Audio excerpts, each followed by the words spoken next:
Many people today are claiming that being LGBTQ+ is something recent, that it's a trend of the 21st century. But is that really true? Do these identities and orientations not exist before the rainbow flag was raised?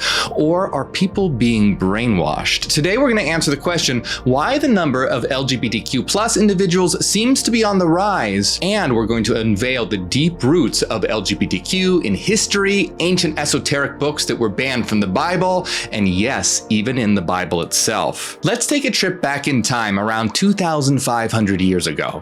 Remember the movie 300? The movie is about the power and might of the Spartan military elite. It depicts the 300 Spartans as almost undefeatable, able to take on armies that vastly outnumber them, and they're shown as the very epitome of masculinity. Well, let me tell you about the real 300. Now, these 300 soldiers weren't Spartan. They were known as the Sacred Band of Thebes. These were the military elite of Thebes, and they were so powerful they actually obliterated the Spartans. Now, what was so special about these 300 soldiers? It wasn't their fighting skills that made them unique. This 300 consisted of 150 pairs of male lovers. It was the love between them that made them so strong. See, each pair was not only fighting alongside each other, but also shared a romantic bond. Plutarch, a Greek historian, wrote that the love between these men made them fight harder, protecting their partner at all costs. This, in turn, made them a formidable force on the battlefield. The Sacred Band of Thebes fought and defeated the Spartans multiple times, and in 375 BCE, the Sacred Band of Thebes fought and obliterated a Spartan army 3 times its size, and they were ultimately responsible for securing the independence of Thebes and ending Spartan domination. Love is a powerful force. Can you imagine a time when same-sex love was seen as a strength and not a weakness?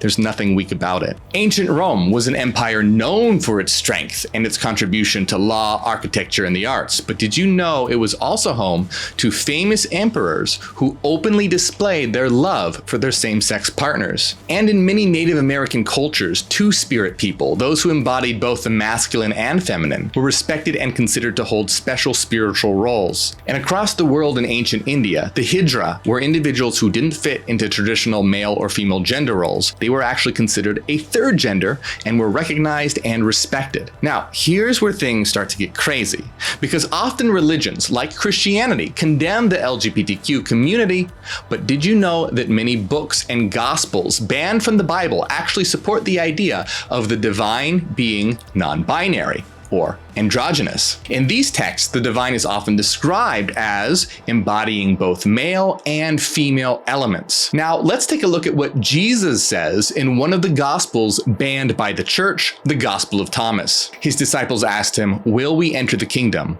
Jesus responded, "When you make the two one, and when you make the inside like the outside, and thus make the male and the female the same, so that the male isn't male and the female isn't female, then you will enter the kingdom." But one of the most fascinating is the apocalypse of Adam. Now, this banned text suggests that Adam and Eve were originally a united being, but that God in his anger divided them into two beings. Another banned Gnostic Christian book, the Gospel of the Egyptians, refers to God as a great androgynous light, a divine entity that exists beyond the conception of binary gender. All of these texts were considered heretical by the church, and of course they were destroyed, and anyone caught with them were put to death. But what about in the Bible itself? The irony here is that many religious individuals who oppose the LGBTQ+ community base their beliefs on the teachings of Jesus. But Jesus is all about love. In the book of Matthew, chapter 8, a Roman centurion approaches Jesus to heal his sick servant. On the surface, it seems like a simple tale of healing. But look a bit deeper and you'll find something very interesting.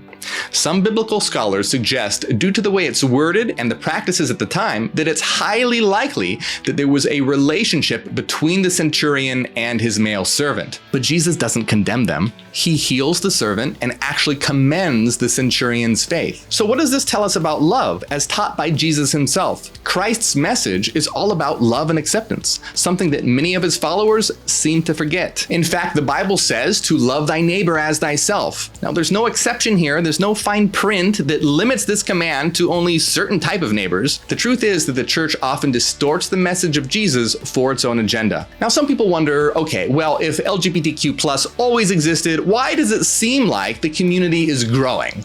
Are they brainwashing people? Is it some kind of trend? Look, here's a comparison. Consider left-handed people.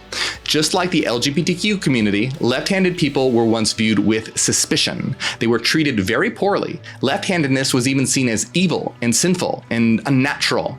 In fact, it was believed that left-handedness was cured by forcing left-handed children to use their right hand. Now, so many left-handers hid the fact that they were left-handed because they were afraid of being shunned or mistreated. Does that sound familiar? But guess what happened? When we started to understand and accept left-handedness as being natural, left-handed people felt more comfortable revealing their true selves. So what happened? It seemed like there were suddenly more left-handed people. But that's not what actually happened. They just felt more comfortable to reveal that they were left-handed. As acceptance grew, so did the number of people identifying as left-handed because they didn't have to hide or pretend anymore. Now, this wasn't because more left-handed people were suddenly born. No, they'd always been there. It was just that they finally felt safe to show their true selves. Now, look at this graph, and you can see that left-handedness was at an all-time low in the early 1900s, but then shot up as it became more accepted, and then it finally levels out. Now, can you see the parallels here between this and the rise in people openly defying as LGBTQ plus today? The same phenomenon is occurring now with LGBTQ individuals. They're not suddenly appearing out of nowhere. Instead, they're feeling safer to come out and express their true identities. Additionally, with more acceptance and understanding, people are feeling more free to explore themselves without the psychological force of repression or suppression. Now, I want to give a shout out to my friend Susan, by the way, who pointed this out to me, and she's a moderator on my channel here and left-handed herself. Now, just like left-handed people were once looked down on, the LGBTQ plus community is treated so much worse. Imagine how hard it is to receive that much hate every day just for existing. In my eyes, transgender individuals and the LGBTQ plus community in general are some of the bravest people on this planet. Every day, they courageously express themselves in a world that's ignorant or often hostile to their experiences. Their existence is an act of resistance, a challenge to the status quo that insists on boxing us into categories defined by our biological sex at birth. But what about the future? Now, before looking towards the future, we need to clarify the difference between three terms that are often mixed up: sex, gender, and sexuality, because they're all different.